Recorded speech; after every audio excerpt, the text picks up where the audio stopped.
Katanya kita dikasih 10 detik buat berpikir. Sebetulnya, sebentar lagi dia nggak tahu mau bunuh siapa. Nggak bisa ditebak, betul-betul nggak bisa ditebak. 2,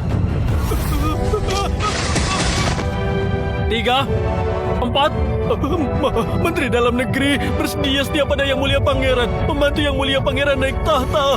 Surya, beraninya kamu? 5. Hamba juga bersedia membantu Yang Mulia Pangeran naik tahta. 6. Hamba juga bersedia membantu Yang Mulia Pangeran naik tahta. Kami mohon Yang Mulia Pangeran naik tahta. Semoga Paduka panjang umur. Dasar kalian semua pengecut. Kalian semua bangun. Aku perintahkan bangun. Kalian tahu nggak apa yang kalian lakukan? Paduka masih ada di sini. Kalian berlutut pada siapa? Dia cuma bajingan. Kalian semua nggak berguna. Dasar bodoh. Kalian akan menyesal. Aku persilahkan Ayahanda turun tahta. Jangan mimpi. Mohon Paduka turun tahta. Berdebah. Aku sudah perlakukan kalian dengan baik. Kalian malah ikut memberontak. Pengkhianat. Dasar pengkhianat. Aku nggak percaya. Aku nggak percaya. Pengawal khusus. Di mana kalian? Pangeran Kilian, jangan teriak lagi. Pengawal khusus kalian gak berdaya di hadapan senapan Gatling ini. Sudah terbukti, kami bisa sampai sini sekarang. Biarpun kamu merebut tahta, nggak akan pernah sah. Titah Paduka, putra mahkota Arya senang berbakti dan penyayang rakyat, berbudi luhur serta berbakat. Mulai hari ini menjabat sebagai Raja Damaria. Selamat Raja Sampaikan titahku. Siap. Kondisi Maharaja sedang kurang sehat. Segera bawa ke Istana Damai. Tanpa izinku, dilarang keluar. Siap. Paduka, bagaimana dengan Kilian? Mereka berdua sangat akrab. Biarkan mereka tinggal bersama supaya saling menjaga. Kalau permaisuri jahat ini sudah bertahun-tahun ibuku di Istana Dingin. Sekarang giliran dia rasakan juga. Jangan, jangan. Hamba mengerti.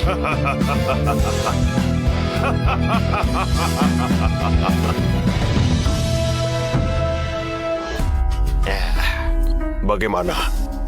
Senjata sakti itu terlalu kuat. Keempat anggota tubuhnya lumpuh. Obat saja nggak bisa menyembuhkannya. Jadi, nggak bisa diselamatkan? Hamba cuma bisa selamatkan nyawanya. Tapi kalau mau berdiri, sepertinya nggak mungkin lagi. Aku nggak percaya. Aku nggak percaya. Pasti Arya bajingan itu yang suruh kamu bicara begitu kan?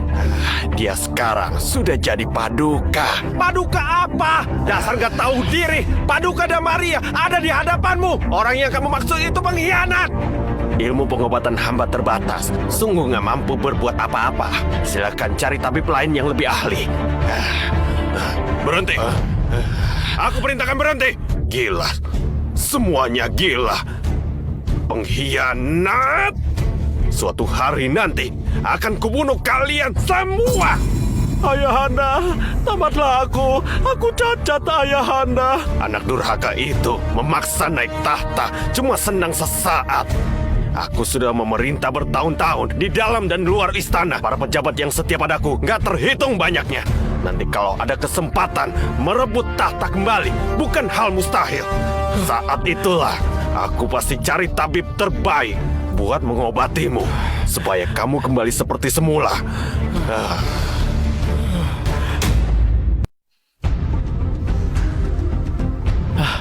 Selama ini, ibu sudah menderita. Ibu nggak menderita. Di Istana Dingin cuma agak sepi saja, nggak ada masalah serius. Justru kamu sampai di posisi ini bukan hal yang mudah. Bahkan sekarang ibu berpikir, rasanya seperti mimpi. Sekarang kerajaan baru terbentuk. Banyak pejabat di pemerintahan cuma takut sesaat. Tapi sebagian besar mereka penjilat yang sebenarnya nggak bisa apa-apa. Mereka malah pegang posisi penting. Kalau mereka terus di sini, takutnya nggak baik buat negara Damaria. Kamu mau ganti mereka? Sekarang, pejabat penggantinya masih belum ketemu. Masalah ini nggak sulit.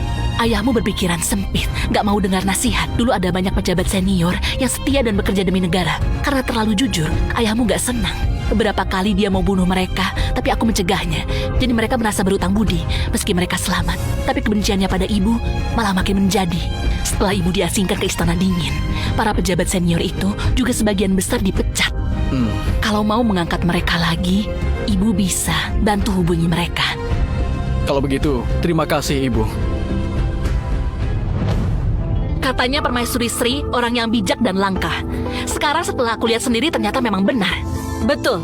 Sekarang negara kita punya raja yang bijak seperti Paduka dan Ibu Suri yang membantu. Negara pasti akan makmur. Yang aku lakukan cuma hal kecil. Sekarang ada hal lain menyangkut dasar negara yang harus segera diselesaikan. Apa itu? Kamu sudah jadi raja, tapi di istana ini nggak ada satu orang pun buat jadi penerusmu. Mana bisa begitu? Kenapa tiba-tiba bahas soal ini? Kalian bertiga kelihatan aneh. Oh, aku nggak pernah pikirkan hal itu. Justru karena kamu nggak pikirkan, sebagai ibumu, aku harus pikirkan untukmu. Menurutku, kedua jenderal wanita ini berbakat dan gagah. Aura dan penampilannya unggul. Mereka setia sepenuh hati padamu dan rela korbankan nyawa mendampingimu. Wanita seperti ini sangat langka. Ibu Suri bercanda. Hamba nggak berani berharap perhatian Paduka. Begitu juga hamba. Perempuan memang pemalu, wajar saja sulit bicara. Arya, bagaimana menurutmu? Aku nggak keberatan. Baguslah. Kalau begitu, aku akan ambil keputusan. Setelah kamu naik tahta, gelar pernikahan besar, angkat permaisuri dan punya anak. Terima kasih Ibu Suri. Terima kasih Paduka. Bangunlah. Ibu Suri, ada satu hal lagi yang mau aku tanyakan padamu. Apa itu? Kakek dicelakai orang licik. Orang gak ada yang tahu hal ini. Mereka masih mengira kakek gugur di medan perang karena dianiaya. Aku mau kasih tahu hal ini ke seluruh rakyat. Lalu pergi ke makam kakek untuk berikan penghormatan. Ibu terhibur mendengar niatmu. Tapi jangan cuma kita yang pergi. Aku juga harus bawa pembunuhnya ke depan makam biar dia sujud dan mengakui kesalahan.